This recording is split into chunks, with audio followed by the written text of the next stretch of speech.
Is the Deeper Dive presented by awesomeo.com. Dave Lockran and Adam Shaw coming back after Thanksgiving.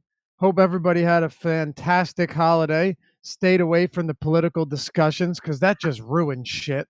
And no one needs to get into that on Thanksgiving, a beautiful Thursday that's meant for family, not for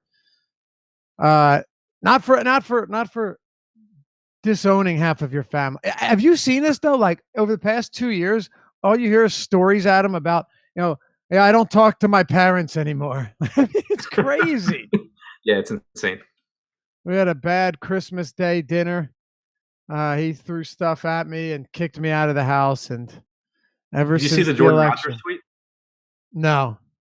Aaron Rodgers did some promo for the wildfires in California, and Jordan just like put him on blast and was like, "Yeah, but you didn't even call your own mother to see if she was safe, so this kind of feels disingenuous." Jeez. Oh God, that's good. Anyway, welcome. Hopefully, everyone's on a full stomach still. I got leftovers for days, man, and it's gonna be good. But it's really like I'm authentic. Just said turkeys. Turkeys are my least enjoyable part of Thanksgiving.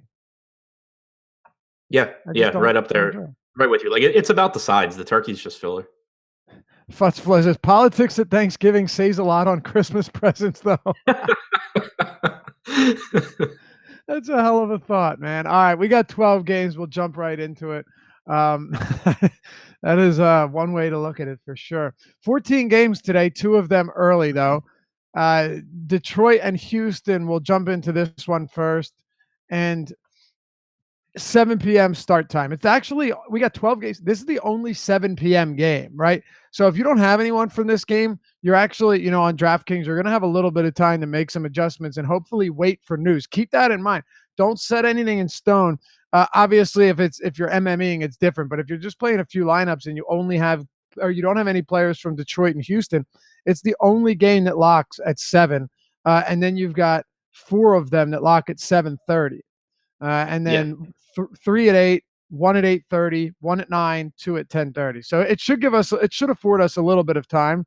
Unless this is a game you have a lot of love for, Adam. The Houston Rockets are 4-point favorites, 214 total. This is a home and home series, by the way. They just played the day before Thanksgiving in Houston against Detroit. Harden dropped 43, 7, 9, and 4 for 72 fantasy points. Blake Griffin in that game also came away with 57 fantasy points, a 37-point performance from him. And then Andre Drummond, who played 28 minutes, got in foul trouble, had 20 and 11 himself. So still produced well above a fantasy point per minute. It's not to say that you can't get good numbers here. A lot of elite players in this game, but is it one that you're targeting heavily on a 12-game slate? No, and it's also not on the FanDuel slate, so their slate doesn't even start till 7:30. Right. Good But call. yeah, there's guys that I like here for sure. I mean, James Harden, since Carmelo stopped playing for the Rockets, has almost a 40% usage rate, has like a 38% assist percentage. Obviously, it's a nice matchup for him, but I still can't bring myself to roster Harden over all the guys around him. Outside of max centering lineups, if I'm playing, 3 max or single entry, I just can't bring myself to do it. Chris Paul is perfectly fine, but there's guys at that price point I like a little bit more. Capella's probably the most intriguing guy to me from the Houston side. At only 7,300, should play around 36 minutes here. Went nuts in this matchup on Wednesday. He's had 254 or 55 fantasy point games in a row, and he's seen his usage actually go up a little bit without Carmelo as well. He's been rebounding a bit more also. So not sure if that will continue, but it's been the case so far. And I think the price tag's a little cheap on him. So he's the guy here that I think I would get to most easily. Eric Gordon also, if I'm running a bunch of lineups just at a $4,500 price tag, he's been bad, but he's still playing 30 to 32 minutes. And he's the kind of guy that can certainly get hot from 3. And when he does, you'll obviously want him at 4,500. So a little bit more interested in the cheaper guys here than paying all the way up. Yeah, it's funny you mentioned Gordon. I talked to him on the early bird today with Dan Strafford, our early podcast. It's like you have to mention him, but you just really don't want to get anywhere near him. It's so tough to play that guy because of how bad he's been, but he's still playing 30 plus minutes a night. It makes things very difficult, but at the same time, he's there. He's really cheap. And one day he's going to have a decent game. It's just yet to be seen when. By the way, just curious where you're at here. last game, Capella played, I think, 37 minutes. Now, Andre Drummond played only 27 himself because he was in pretty constant foul trouble. He had uh, two fouls early on, and then his third foul midway through the second quarter, and then his fourth foul early in the third. So Capella played a bunch of minutes with him off the court. I think he played about 12 of his 37 with Drummond off. And mind you, Drummond, generally speaking, in close games, you're going to get like 37 minutes from Drummond. So does that influence your decision making at all if assuming Drummond doesn't get back in foul trouble here and plays an additional 10, 11 minutes? I mean, I'm still looking at it as if, like Drummond plays his normal run. I'm not boosting Capella because he had a good game last game when Drummond was in foul trouble. But still, if I project Capella for 36 minutes in this matchup, I'm still getting like 42 and a half DraftKings points at 7,300. All right. Yep. Fair enough. Center, I don't want to say center's as deep as it usually is today because I don't think it is. But there are a few really good values. I mean, Nurkic is still ridiculously cheap on DraftKings, and there's always a few cheap guys at the position that make it easy to fade guys unless they're in really good kind of point per dollar spots. Yeah, I completely agree, and that's why I'm still having a little bit of trouble getting to Capella in any sort of an optimal lineup because you do have Nurkic, like you said, you have Ayton, you have Cantor, who's cheaper, you have Gobert at the same price tag, so still plenty of cheap options at center. Yeah, and honestly, on the other side, even Drummond is not. You're not talking about Drummond being overpriced either, right? This is a guy who on the season is a 1.42 fantasy point per minute producer. 1.42. I mean, those are insane numbers, right? He's sub 9K on DraftKings, which is insane. He's obviously not on FanDuel, but with that game not on the slate, but 8,900 on Drummond. Again, hard to get there, but Drummond certainly isn't overpriced either. Yeah, totally agree. It's one of the cheaper price tags we've seen on Drummond in a while. And again, there's nothing to take away from that last game as far as the minutes that Drummond played. He was simply in foul trouble. It wasn't a matchup thing. It had nothing to do with anything other than foul trouble. So you can, again, project him for around 36 minutes here. And with a falling price tag, I would love to get to him. The problem is just all the guys we just named that are cheaper. Then you have, Embiid's on the slate for like 10,600 or something that's too low. Also Jokic, underpriced. right. Jokic is on the slate. There's just so many center options that it's still really, really tough to prioritize Drummond. Yeah, I agree. I'm kind of there with with Drummond and with Capella. And then you have Harden. You just touched on him briefly, but before we move on here, Harden and Griffin, you mentioned Embiid is cheap, right? And it's not to say that Anthony Davis is cheap or Giannis is cheap, but there are a lot of really good plays on this slate. Once again, 12 games. You have 7 players on DraftKings alone above $10,000. Is it hard for you to prioritize Harden and Blake? Because even coming off really solid games in the same matchup, which doesn't do all that much for me, it's tough for me to get there. Yeah, it's tough for me to get there too. And kind of the point, or to make the point, like even if I take these games that Harden has played since Anthony left and I project him for close to a 40% usage rate, he still's coming in at like 59 DraftKings points for me, which obviously is really good. But I still have him projected lower than guys like Durant and Giannis and Davis and Embiid and just all these other guys. So it just makes it, and Westbrook. So it makes it close to impossible for me to actually prioritize him, even though I think he is a very good play in a vacuum. Right. All right. Let's keep moving here then. We've got a whole lot to talk about. Washington and Toronto. We've got no Dwight Howard. We do have Kawhi Leonard. He had obviously second game of that back-to-back off, and then Thanksgiving where nobody played. So Kawhi's had a couple days of rest here. That's not an issue whatsoever. CJ Miles is going to play. It looks like Anunoby's also probable. He's not ruled in yet, but we expect him to play. No Dwight Howard here. We're going to get another start from Thomas Bryant, who in that last start for Dwight Howard played 19 minutes in a win, actually in a come from behind win, where the bench did a whole lot of the heavy lifting. Let's start with Washington here with no Dwight. It's not a great matchup for them. You do have John Wall, who's 8,700, coming off a strong game in a good matchup against the Clippers, an up-tempo spot. What do you make of the Washington Wizards here?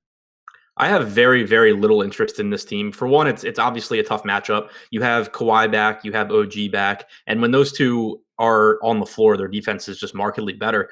But on top of that, John Wall and Bradley Beal, you expect them to play big minutes. That's been the case all season. There's no reason that wouldn't be the case.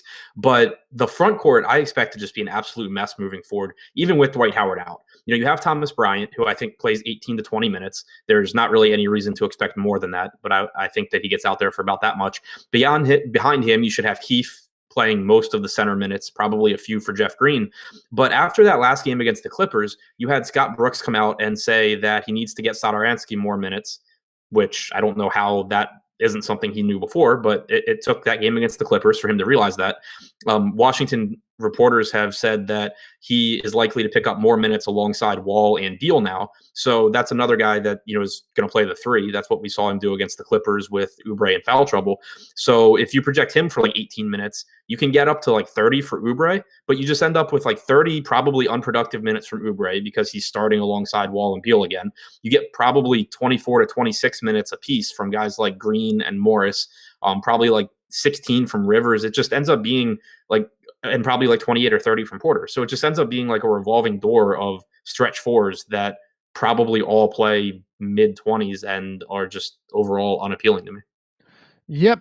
And it's even harder to decipher where the minutes are going to go and what it's going to look like in Dwight's second game out, because Kelly Oubre, who started last game, played only 12 minutes with 5 quick fouls. Right. Yeah, like if you give him 30 minutes, then you end up, you have to take some minutes back from Satoransky. You have to take minutes back from Right. a couple of these other guys. It just ends up not being appealing to me. Like I think Oubre plays the most minutes out of that group, but when he plays alongside Wall and Beal, you're talking about a 15% usage rate. So he really takes a hit by playing with the starting unit, even if he does pick up a couple of more minutes. And the other thing, like Josh and I had mentioned on the show this morning, it's not like we're talking about these guys being 3,600 and we can take a chance on them in 24 to 26 minutes. They're all in the mid $4,000 range, at least on DraftKings. And that means that not only do we have to guess correctly which one gets 28 minutes instead of 24, but we need them to actually play well during that time too. So it's just on a 12-game slate, it's just way too thin of a spot for me. It is. And the matchup doesn't make it any easier, right? Like they're still 10.5-point dogs. You got a high total in this game at 230.5, but it's not like it'd be different if this was against the Hawks and we're willing to take a risk on, maybe the rotation doesn't play out as we expected, but if it does, they've got a great spot and a high upside spot. It's not even the most high upside spot. You're talking about a Toronto team that defensively has played extremely well this year. Both of their, all of their best defenders actually are healthy and in the lineup. Toronto's a top 6 defense this season. Right, exactly. They take a big step back when they don't have Kawhi and they don't have OG, but that's not the case tonight, so it doesn't matter. Right. And you also have Danny Green as a wing defender. You have Serge Ibaka, who's still, it looks like he's come back to life this season. So it's a scary defense. What about these Raptors? Kyle Lowry coming off a mega triple double with Kawhi Leonard out. It's funny too because Lowry had struggled recently. You're talking about Lowry had I think it was 8 straight games or 7 straight games with 35 or fewer fantasy points, less than 30 in 4 or 5 of them. And he bounces back with a decent 21 point, 12 rebounds, 17 assists, triple double in 32 minutes. That's what facing the Hawks will do, man. It is a remedy to all of your troubles. Facing Washington, poorest defense, no question. But you got Kawhi Leonard back up over $9,000 on DraftKings. On FanDuel, he's 9,800. Lowry has Leonard back in the lineup, which doesn't do him any favors. Do we have a starting lineup yet for this Raptors team? I haven't seen one. Because we saw Joval start last game, and I would expect Ibaka to be back in the starting lineup. But if for some reason Nick Nurse decides to keep Valanciunas in the starting lineup for another day, then I will go right back to the well, because Joval as a starter, Joval from a per minute standpoint, from a double-double standpoint, from a shooting efficiency standpoint, is really, really good. He also played 27 minutes. I don't expect it, Adam, but I will be keeping my eyes peeled for any starting lineup that we get. Yeah, one thing to keep in mind if we do get Valanciunas in the starting lineup, we would expect him to be very productive in this spot. But if we only expect 18 to 20 minutes out of Thomas Bryant, even if Valanciunas starts, I think there's a Right, good very chance. small. Right, there's a chance that Ibaka plays the bulk of the minutes because it's not a great matchup leaving Valanciunas out there against Markieff Morris or Jeff Green. Right, and excuse me, and I actually pointed this out in today's article. I'm expecting Ibaka to be back in the starting lineup, but if Joe Val starts, I'd still give him, even though Washington is undoubtedly going to play small. It, it it is an interesting spot because if Valanciunas comes out early on and just starts knocking everything down, we used to see this with Dwayne Casey. Dwayne Casey would leave him out there regardless of matchup if he's dominating. Right. So it's not unheard of that happens. Teams don't always. If you're facing an inferior team that goes small and isn't having any success against you, you don't always match them up going small. Like Right. teams aren't worried about matching up as much with the Warriors right now with the way they're playing. So that's why I'm saying he would have to start, and then you want him to get off to a good start, and then Nick Nurse says, "Do your thing." But I still expect Ibaka to be in the starting lineup. Yeah, no, I mean, I agree with you. Like, clearly, if Valanciunas starts, it's more appealing than if he doesn't because he can just play his Right. way to staying on the floor. All right. What do you have anything for Toronto though? I like Kawhi. It's not that easy to get there, but he's the one guy from this team that I have projected like really highly, even for his salary.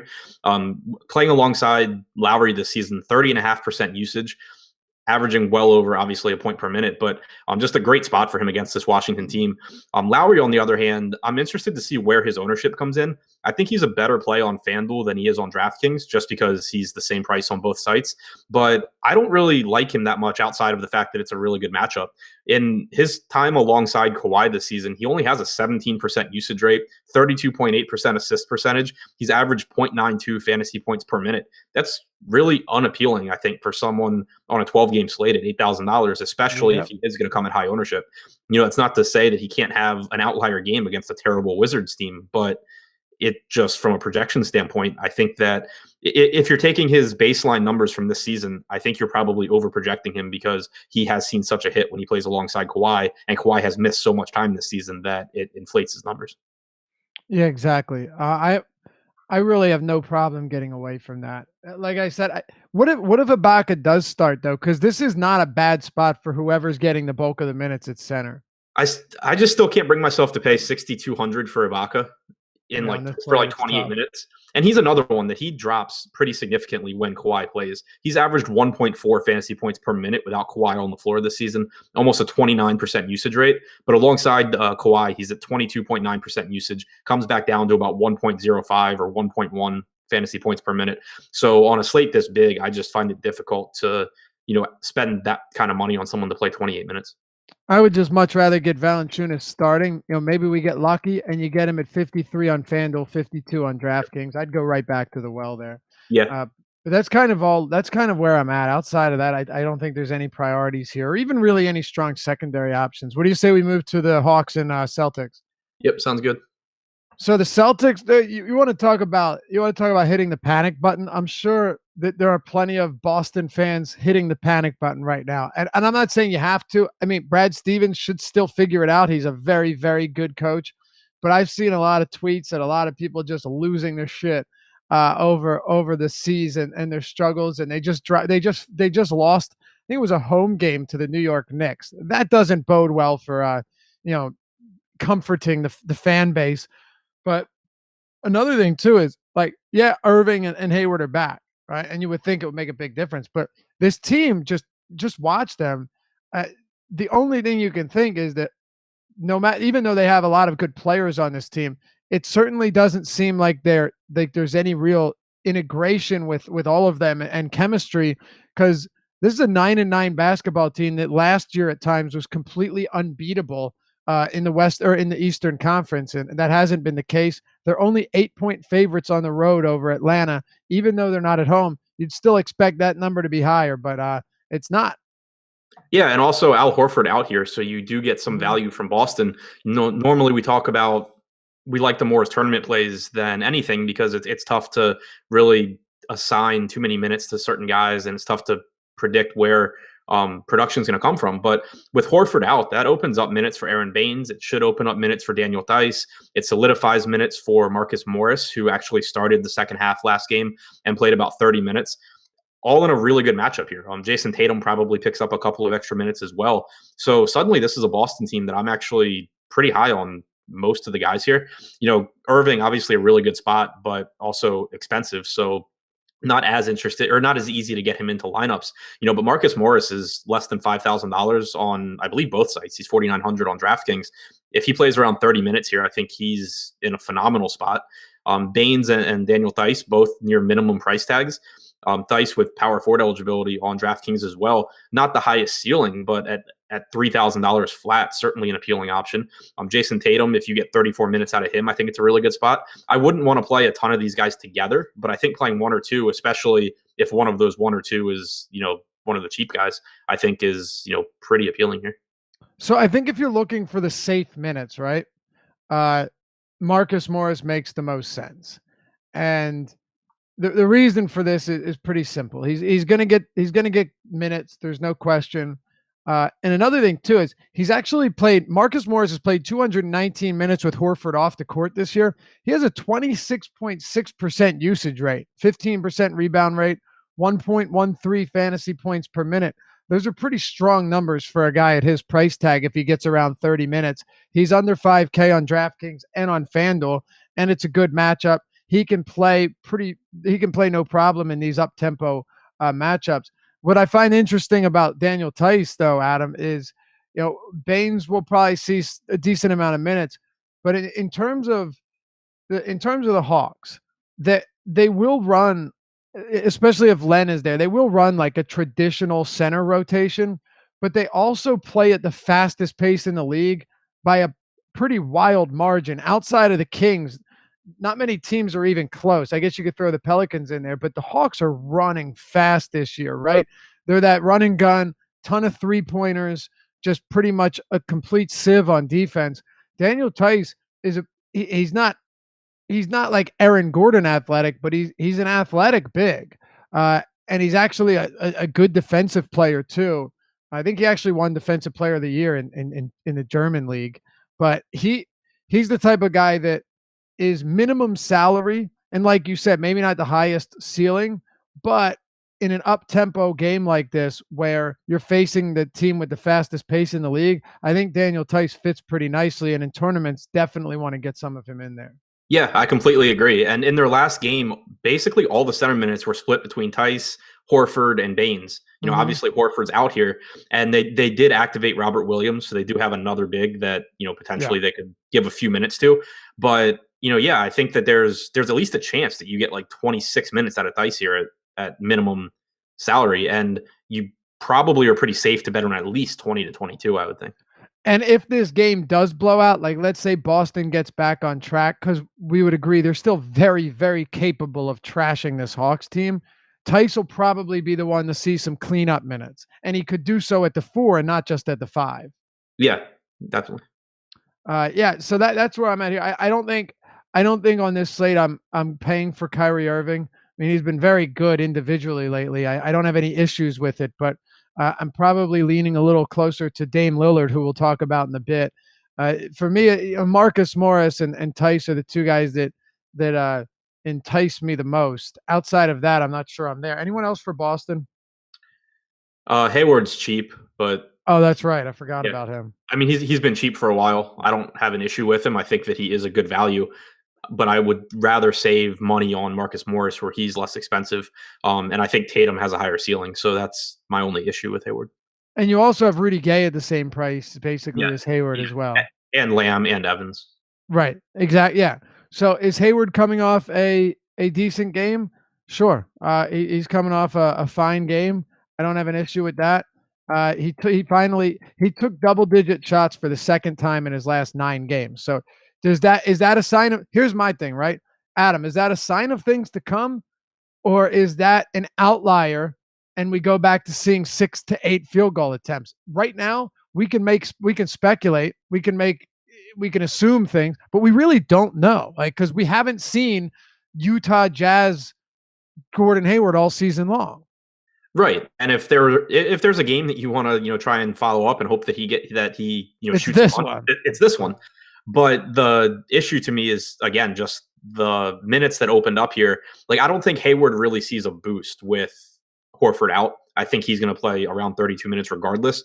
I think you get a boost for guys like Morris and Tatum. So it naturally kind of makes them a little bit more underpriced than Hayward is.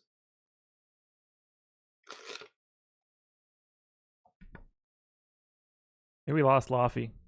Hey, it wasn't me. I mean, he's just not there. What were we talking about?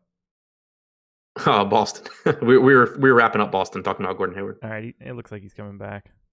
Yeah, but I got my camera all messed up. Hold on. Yeah, quit cranking it on the other side, man. He's gone already. What's going on, everybody? Josh from behind the glass. There we go. There we go. We're back. I don't know what happened. Routers to both you clowns. Not sure what happened there. Kind of strange. Anyway, if you can hear me, I'm just going to get going here. We good? Yeah. All right. What I was saying, Adam, is with Gordon Hayward, he, among those guys in that price range at small forward, he's going to be the most popular one. Maybe him and like Lamb. I don't think he'll be crazy high owned. And I actually don't have an issue with Hayward against the Hawks. I think he's a good play. But I'm still skeptical that we don't get those same numbers that we saw last night or on Wednesday. That's all. There's still some skepticism there. That's all. Right. I think he's a good play. I like Morris more. I like Tatum more. I like the value that Tice provides, and I don't plan on playing 4 Celtics. So that's like the issue with Hayward for me. Exactly. Anything on the Hawks side? I think if we're going anywhere, it's probably the front court, right? Whether it be Dedmon or Collins or anything. I do have some interest there, but we also have to wait on the Alex Len news. He remains questionable. So how are you targeting this right now? I'm not messing with this team on a 12-game slate. If you're playing 150 lineups and you want to take a chance on someone like Trae Young or Jeremy Lin, not together, but either of them can pretty easily pay off their price tag. Young if he gets to 32 or 33 minutes, Lin if Young plays poorly and he gets to 24. But that's not something that we can really project with any confidence for either one of them. You have John Collins at 4,900 is a nice price. Starting again, played about 28 minutes last game. Don't know how much he plays this game, but again, only center eligible on DraftKings, so he's a better play on FanDuel where he was power forward eligible. Dedmon, if Len's out, is fine. Still not a super appealing matchup. I think that I would still rather play like Noah Vonleh at a similar price point. So it's just a spot where it's a tough matchup for them. It's a team that I have no confidence at all in their rotation. They do have Spellman back, or he's probable. So that's someone else in the front court that can cut into minutes potentially. And we've just seen Atlanta play so many guys on every occasion that they've gotten that I'm really nervous to go here. So am I.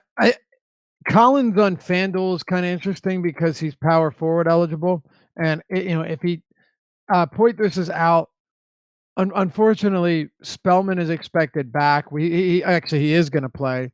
I still think Collins, who in his rookie season was a +1 per minute producer. You have Trae Young, but you had Schroeder last year, so I still think Collins. I think usage and everything stays pretty much the same. As you pointed out on Wednesday, on DraftKings, the center position, it makes it very tough to play John Collins, who's already a risk. But at power forward, I do have a little bit more interest. And then with Dedmon, if Len plays, I don't see any need to go there, even though he's cheap. Yeah, John Collins on FanDuel is like the only spot on this team that I'm really interested in. Right, and that's just because he has power forward eligibility. Right. Pelicans and Knicks. Pelicans 7.5 point favorites. A slate high 235 point total here. This one I actually really like, and one of the reasons is the Knicks recently, Adam, have actually been playing competitive basketball. It doesn't mean they're winning a lot of games. They're not. They did just beat Boston at TD Garden in Boston, but they were up on Portland. They lost by 4 points. Portland's second in the West right now. They're a good team. Orlando, they got smoked by Orlando. For some reason, Orlando's got their number. But then they had a huge lead over the Pelicans. They blew it late, but lost by 5. Point I'm getting at here is this is a Knicks team that isn't good, but is at least making competitive games right now. And one of the big reasons for that, not named Tim Hardaway, is Trey Burke, who's played 26 minutes now in 4 straight games, 26 or more minutes, 32 minutes in his last game, has 20 plus, well, actually is averaging like 25 points per game over that span, maybe more. I forget the number. His usage is through the roof right now, and he's going to be the most popular play on this slate, hands down, unquestionably. But it's not we always talk about like, yeah, fade chalk if it makes sense. You're gonna have people in chat be like, fade Burke, fade. You can fade him, but it's difficult to make the argument there outside of, all right, maybe Fizdale just gets into his bipolar coaching tendencies and decides not to play him. But with the way things are aligned right now, with Burke's price tag, he is not an easy player to fade. It's that simple. Right. The idea of fading at high ownership is that there is someone in that price range that is comparable in terms of projection or at least in terms of ceiling. And that's just really hard to get to when you have him at 4,400 on DraftKings and 4,900 on FanDuel in a nice spot here against the Pelicans in a game that has the highest total on the slate. And he's just playing with a second unit where he's going to get all the usage. Like when he subs in, Tim Hardaway is still on the floor, but that's, for like 4 or 5 minutes. Then Hardaway subs out, and you have Burke playing with Frank Ntilikina, Kevin Knox, Mitchell Robinson, and Alonzo Trier. He has like a 33 or a 34% usage rate playing with that group. He's going to just be out here chucking shots, and he also is picking up assists. I mean, he leads the team in the 2 games since they switched the lineup. He leads the team in potential assists as well. So it's not like he's just been scoring dependent. It's just really, really difficult to get away from him with any confidence outside of the, like you said, this is a Knicks team that has been doing a million things differently this year. Right. And we haven't seen what happens when Trey Burke comes out and plays poorly. Like maybe he just immediately gets benched. We don't know. But I just can't. I have a lot of trouble bringing myself to fade Burke just because of the ownership. Exactly. And you're going to get people that are like, yeah, Moutier is better than Burke. If that is your belief, it's purely ownership, because you will not make the argument that Moutier is a better player. Moutier is not a good basketball player, right? It's simply an ownership thing. So if you want to say Moutier is over Burke, okay, fine. You got to hope that he gets hot early on. To act like he's a better scorer and a better per minute guy than Burke, well, that's just being intellectually dishonest, Adam. That's a good way to put it. And even looking at this game against Boston, so it goes back to the fact that we have every reason to be concerned about consistent rotations on a game-to-game basis here. They beat the Celtics, and they closed with a lineup of Robinson, Knox, Burke, Ntilikina, and Hardaway, despite the fact that they were very, very quickly losing their lead during that time. They still left them out there. So the point being that like rotations are going to be fluid with this team, and we can't be that confident in them. But Burke was still in there with that second unit. I mean, he's like the one guy that we're going to talk about from this game that's still closed. So it's just really difficult to be confident in not liking him. If he were $5,500, $6,000, then I would be a lot more in favor of trying to get away from him. But the thing is, like, he's been playing, close to 30 minutes. He played 32 against Boston. If I project him for like 24 minutes, I still get a good value play. Right. Exactly. He's still that's it. We don't even need to spend much more time on it. If you're fading Burke, it's because you're praying to the basketball gods that things go sideways. That's it. Like that's it. And is it possible? Sure, he plays in the Knicks backcourt, no question. But it's also the other thing there, Adam, is just because Burke might have a bad game does not lock Moutier into a big game. And that's where you run into some trouble. Right. Exactly. And just for context, like I'm playing around with my projections right now, and I have Trey Burke's projected rates for his role in this team right now put in there. If I project him for 20 minutes, I'm still getting him at 6 times his salary on DraftKings. Yeah. And 20 minutes obviously is a pretty low end of his range.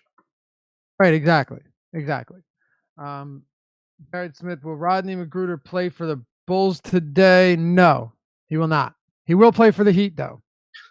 I expect, Magruder, I don't see any reason he doesn't play, but he plays for the Heat. Elsewhere, Noah Vonleh back-to-back double-doubles, Adam. 2 really big games. And they both came in rather difficult matchups. Boston has a somewhat undersized front court, but they're still a good defensive team. Portland's defense has been solid. And you've got Noah Vonleh with 30 points and 24 rebounds combined over his last 2 outings, 40-plus fantasy points in both, and his salary remains low. What are you doing with Vonleh and the rest of this Knicks team not named Trey Burke?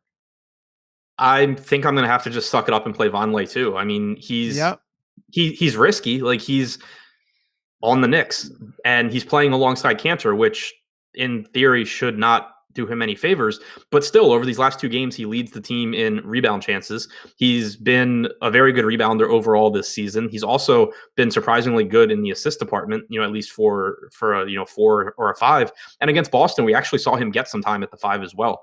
In that first quarter, Cantor subbed out and Robinson didn't come in for 3 or 4 minutes. So you got Vonleh at the 5 there. So if they're going to do that, or at least experiment with that, it makes it even more appealing. If you're going to get a few minutes there. It's obviously concerning that he played a total of 1 minute and 58 seconds in the fourth quarter against Boston, despite being up and despite the unit out there pretty quickly blowing that lead. But Mitchell Robinson was playing pretty well, at least defensively. So I guess it's not too concerning there. But yeah, he's just still so cheap that he would have to really, really, really get in like foul trouble or just get benched in game to disappoint you, and he pretty clearly can go for 10 times his salary.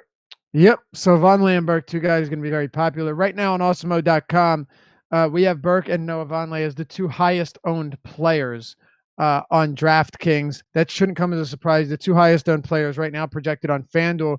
And if you're looking to try out awesemo.com, it's AWESEMO for free.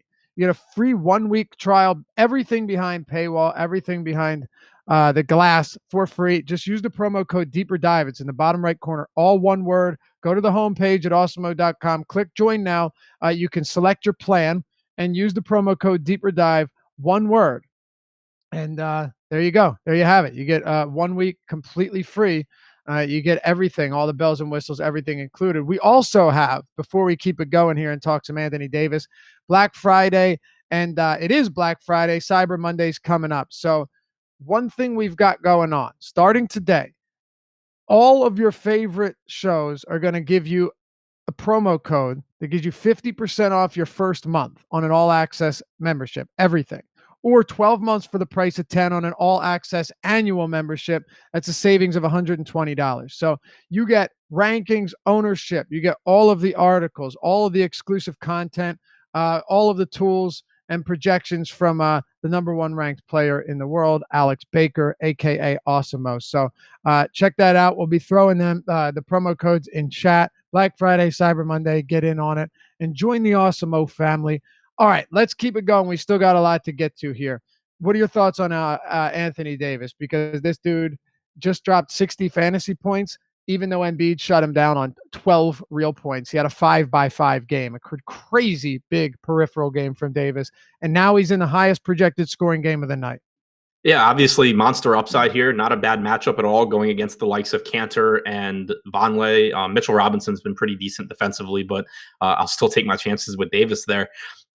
The problem for me is unless I'm game stacking this game, which I think is very viable given how inexpensive guys like Burke and Vonleh and even Cantor are, I prefer Drew Holiday at his price to Anthony Davis at his, because we're seeing both of them play 38 to 40 minutes.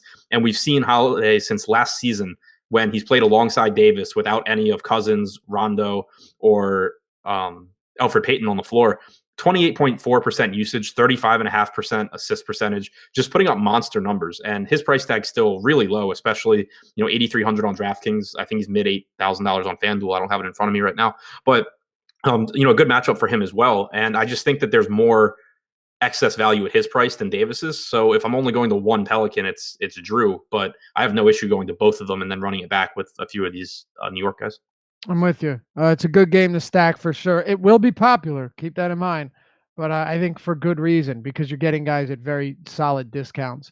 All right, let's keep going here. Philadelphia and Cleveland. We've got the Sixers 13.5 point favorites here, 217.5 total, facing a Cleveland team that I think exhausted all of their energy trying to beat LeBron James and company when he returned to Quicken Loans Arena on Wednesday. The Sixers have done a very good job of letting teams hang around.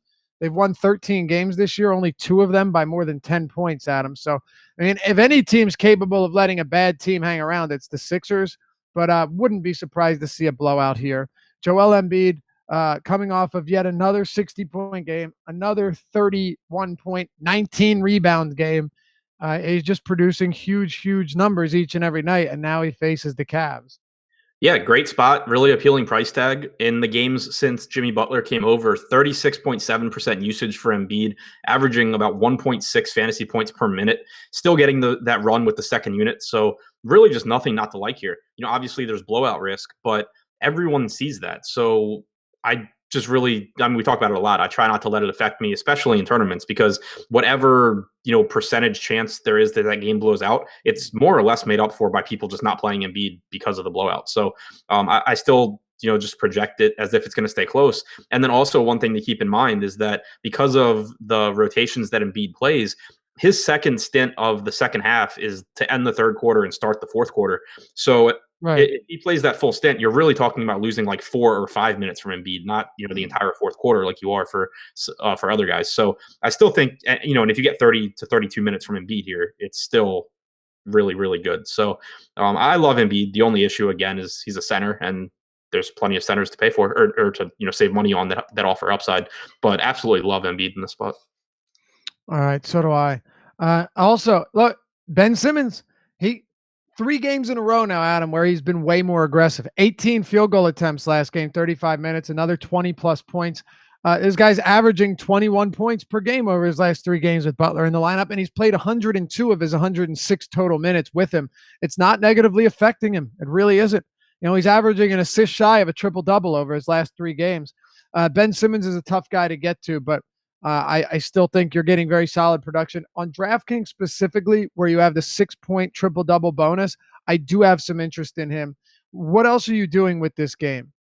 Yeah, Simmons, if you can get there, great. He's not someone that I'm planning to prioritize, but I think he's perfectly fine. Really, the same goes for Butler. We haven't seen really a blow-up game from him outside of the one game that he was more involved in. We've seen his usage rate overall since joining the team at 20.5%, but in most games it's been even lower than that. That's not to say that continues moving forward. It's just that I think his price tag is at a point where people are going to roster him just because he's 7,300 on DraftKings, and he's just not the kind of guy that I really want to go to at relatively high ownership, if that's going to be the case. I do think JJ Redick's a really good play, though. We saw 36 minutes last game with Fultz out. Even if you get 34 here, he's just too cheap. I think he's still getting his looks. He has a 21.9% usage rate since the Butler trade, and he should still get plenty of open looks. He pretty much goes overlooked, but I think that he's a pretty good value player. All right. So we've got Cleveland on the other side. I guess if you have any interest in them, fire away. Chetty's really cheap and should play a bunch of minutes. I'm still not prioritizing him. That's all it comes down to. Yeah, Chetty would be the one guy. And David Nwaba not exactly lighting or blowing the roof off the place last game. And that was specifically to guard LeBron. So I don't see why you'd want to go back there. Chicago and Miami. Here we go. Some injuries here. Goran Dragic out. Tyler Johnson out. We saw a questionable tag on Whiteside early in the day, but he's off the injury report. Doesn't seem like an issue there. Miami is favored by 3.5 points still on the road. 213 total. Shouldn't be the highest scoring game, but Zach LaVine again, and try and hurry it up here to get all of these games in. And live before lock coming up next with Chris and Eddie, going to take you from 6 to 7 p.m. Eastern. Zach LaVine's 7,600 on DraftKings, man. Yeah, I love LaVine. I actually haven't gotten to him yet in my single entry stuff, but it's not because of anything that I don't like with him. I think that again, you should get 37 to 38 minutes out of him. You're going to get a ton of usage. You're going to get plenty of assist opportunities here. It's just that there are cheap guards on this slate with Burke, with Lonzo, who we'll talk about, Drew Holiday, who I really like. So it's been a little bit more difficult to prioritize LaVine for me, but I still, really like him if you can get there at guard. Jabari Parker is coming in really highly for me, 5,800 on DraftKings, low $6,000 on FanDuel.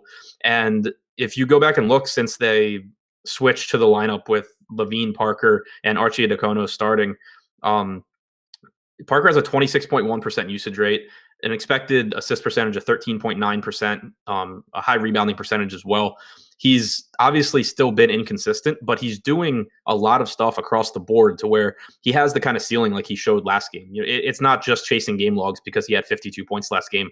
The rates have been there, showing that he's involved as a facilitator. He's involved on the rebounding end as well, and he's getting plenty of usage. So he's still volatile, but I think he's still just way too cheap for his upside.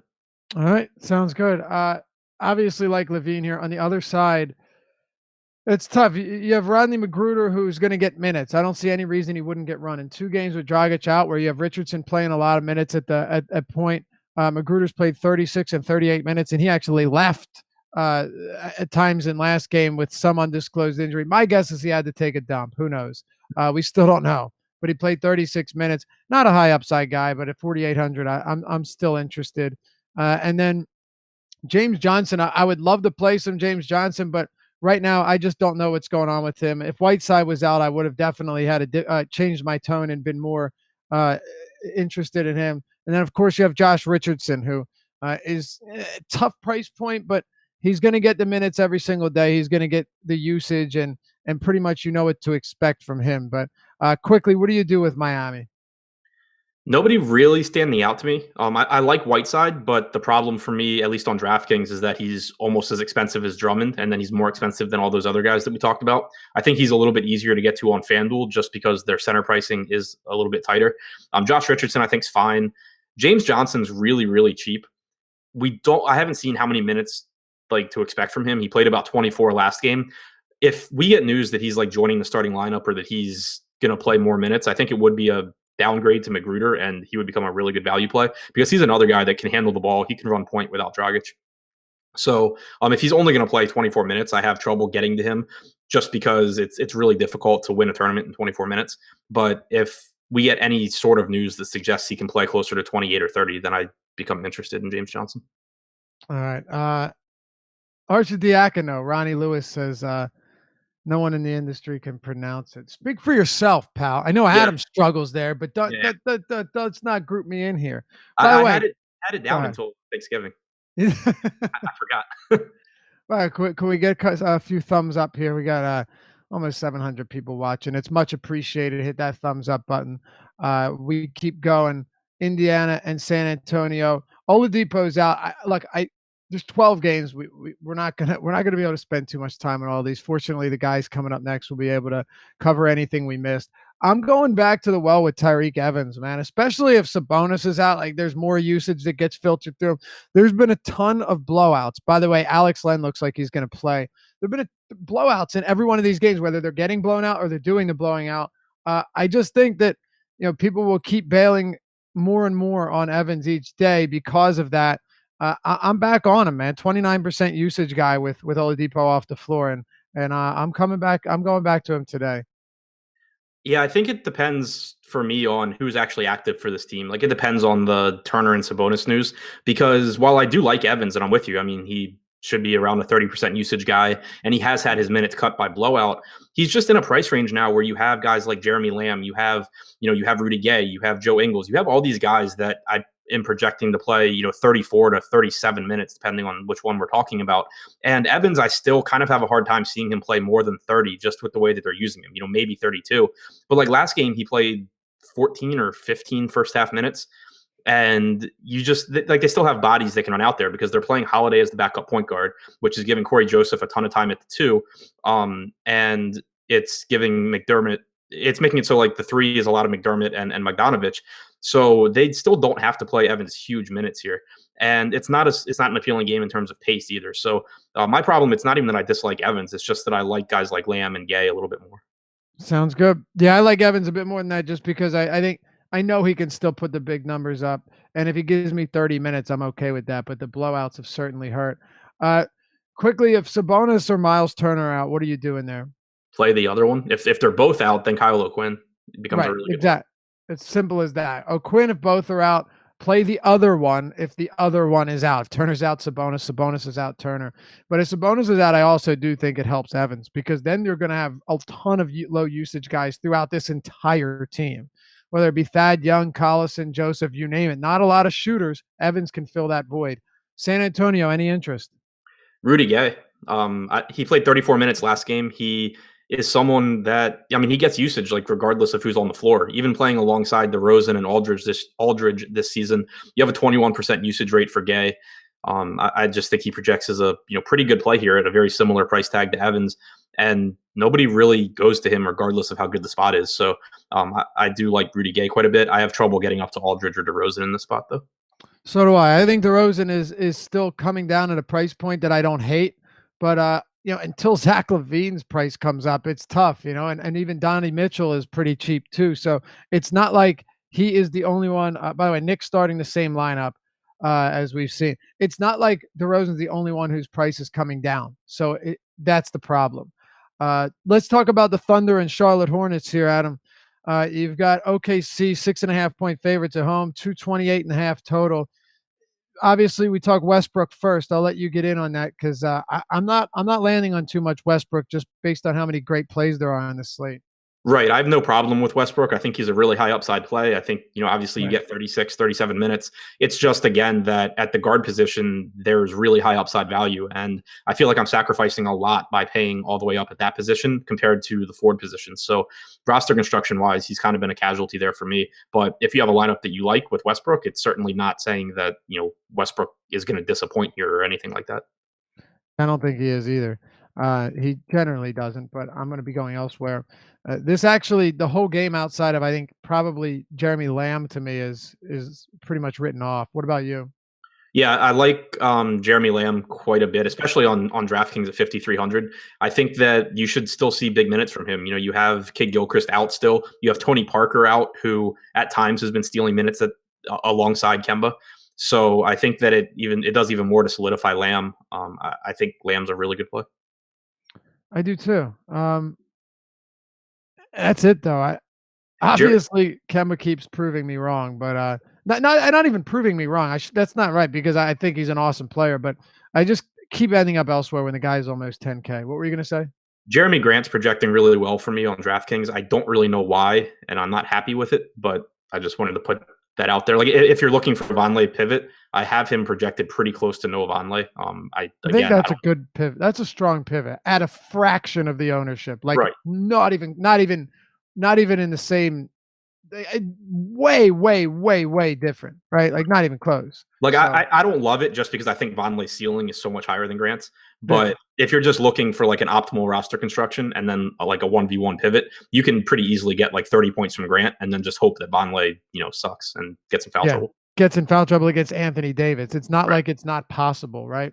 Vonleh clearly the cash play, just so everyone is clear though.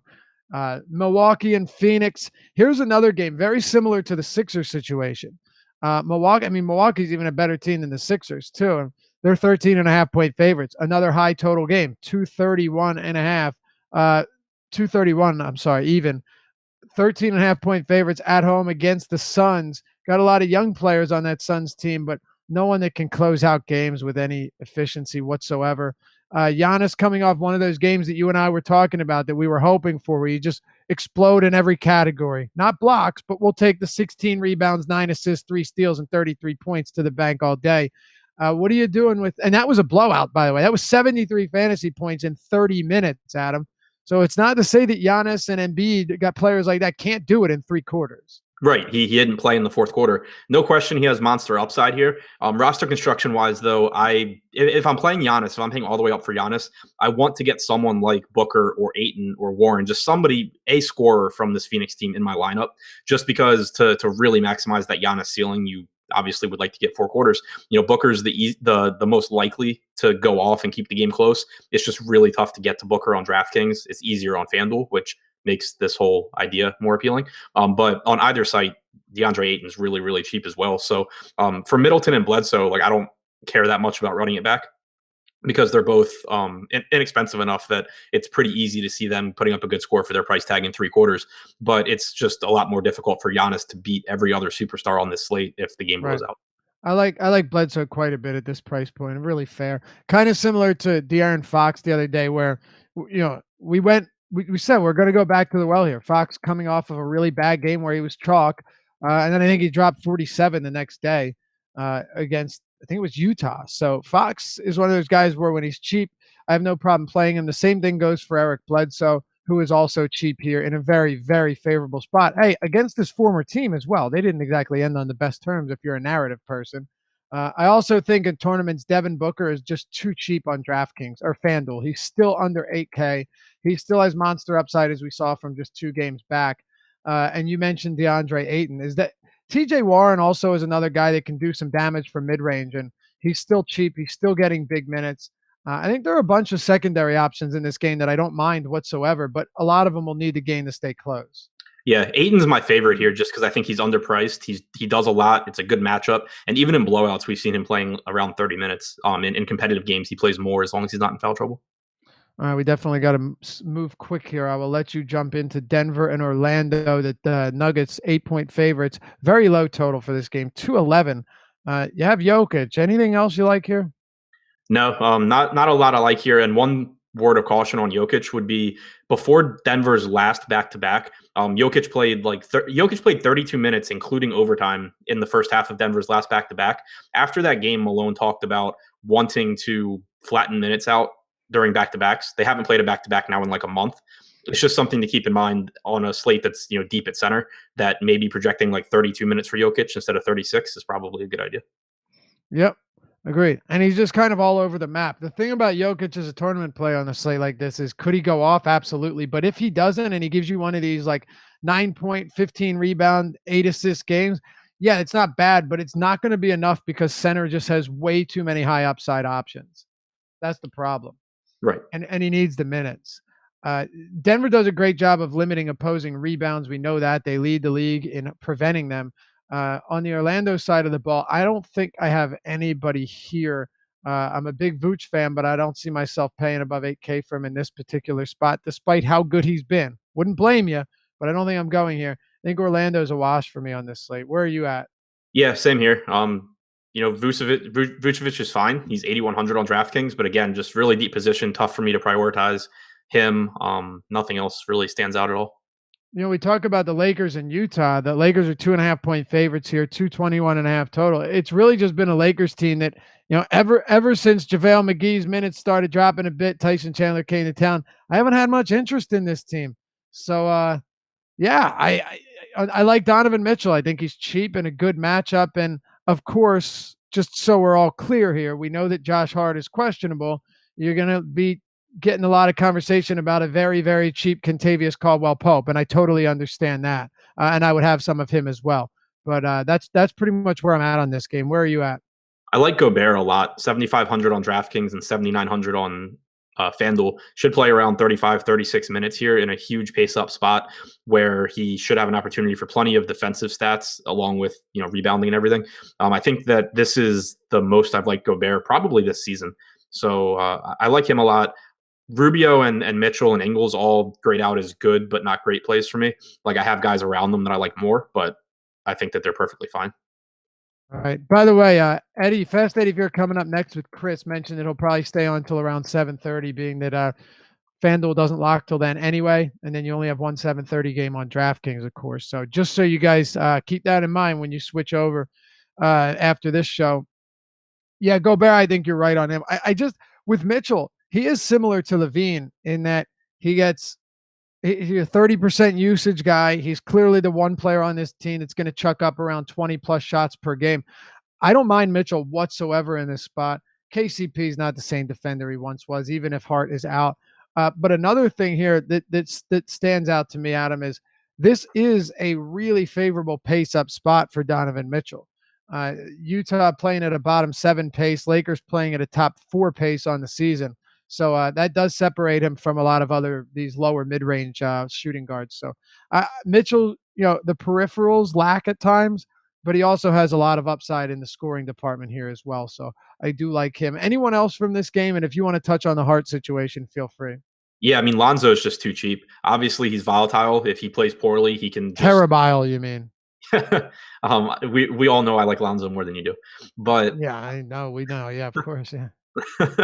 But yeah, so I mean, he can pretty easily, be benched potentially, but he played 36 minutes last game. You still don't have Rondo. You potentially don't have Hart. it's just too cheap of a spot against a Utah team that really has struggled defensively this season. It's pretty tough to see Lonzo failing if he does play, even 30 minutes. 36 obviously would be, really nice. So I like Lonzo a lot. Have some interest in LeBron, obviously, and in Ingram, but most of my interest from the Lakers is in Lonzo. All right. Yeah. I hear you though. I get it. It's tough to stomach, but I understand. Golden State, Portland. We'll close it out here. Turn it over to the live before lock crew. Warriors by 2 points at home. Their first 4-game losing streak in the Steve Kerr era. They haven't lost 4 games straight since the 2012-2013 season. Dame Lillard, man, 9K on DraftKings. Facing a struggling Warrior squad that's without Stephen Curry, without Draymond Green. I like Lillard quite a bit here, man. I absolutely do. I think this game stays competitive. Portland's a good basketball team. Obviously, the Warriors are too, but they're sliding. Lillard is someone that at 9K, even 9.4 on FanDuel, I like quite a bit here. You have any interest in him or anyone on Portland here? Lillard's fine to me. It's just the same issue that I've had with other guards that I like. It's just hard for me to really pay up at that position like higher than Drew Holiday because of how much I love Holiday. So that's the problem for me there. Nurkic I really like, especially on DraftKings. He's 6,600. He played 21 minutes last game because it was a blowout. Again, he was on pace for 28 to 30 minutes. Wouldn't be surprising to even see like 32 from him here. We've seen him pushing that in competitive games. So I just think the price tag's too cheap. People still don't roster him for crazy, isn't it?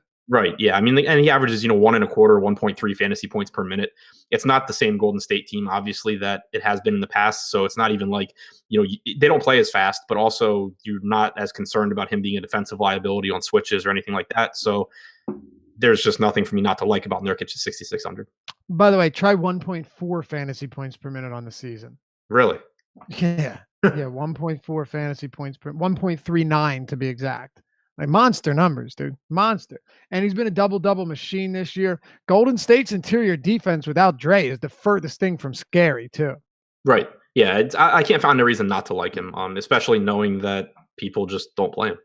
Yep. I like Lillard, too, though. I think a little more than you do. I understand having a tough time getting there, but Nurkic and Lillard are 2 places. And this is your late-night hammer as well. This game could see a lot of scoring for sure. I wouldn't be surprised to see it soar over 218.5, but Warriors definitely haven't been playing as well lately. Let's close it out here with the Warriors. Kevin Durant, what do you got on KD with no Steph, with no Dre? Yeah, KD is my favorite of the expensive guys. He's like he's the cheapest. Like he's 10,500 on FanDuel. He's 10.4 on DraftKings, and I know he hasn't been that good, but he shot 2 for his last 22 from 3, stretching back 4 or 5 games. He just looking at the rates without Draymond or Curry on the floor, he's going to play about 20% of his minutes based on the rotation they ran against Golden State. He got about 20% against OKC. He got about 20% of his minutes without Thompson or Cook on the floor. He should have about a 40% usage rate, 30% assist percentage over that span. Then he played 80% of his minutes, with Iguodala and Cook and Thompson. About a 35% usage rate, 29% assist percentage, double-digit rebounding percentage as well. Averages close to 1.5 fantasy points per minute. Should play 38 minutes as long as the game stays close. I just can't find any reason not to like the guy other than his game logs for the most part are ugly. He hasn't shot that well lately. That's not enough for me to not roster a cheap Kevin Durant that also projects at relatively low ownership. All right. Fair enough. You have anybody else that you're interested in from Golden State? Oh, by the way, Marcus Morris is starting today for Boston. Yeah, Thompson and Cook are fine. I prefer Lonzo to Cook. Cook would be he would be like the ownership pivot if you're just scared to play Lonzo, but you need a guard in that range. Cook should play around 33 minutes. He projects to be less productive, but he also isn't Lonzo Ball. So I don't mind him as a pivot. All right, sounds good. By the way, I was looking at this Black Friday doorbuster, 100K to first. What's the normal rake we got on those? Have you ever? What is it? 20% total rate on what? DraftKings on the big ones. I think it's like 16. All right, yeah. So it's like 17 today, I think. Real doorbuster, huh? Maybe I'm missing something. I haven't looked into it. I'm sure someone in chat knows if there's any type of quote unquote deal. I'm sure we'll all hear about it. Anyway, get extra crowns. Oh, is it the crowns? Yeah. Of course, it's the Crowns. All right. Thanks for hanging out. We will catch you back here on Monday. Have a great weekend. Stick around. Chris and Eddie coming up next on the Live Before Lock show. Adam and I will be back with you on the Deeper Dive Monday, 5 o'clock. Have a great weekend. Good luck tonight.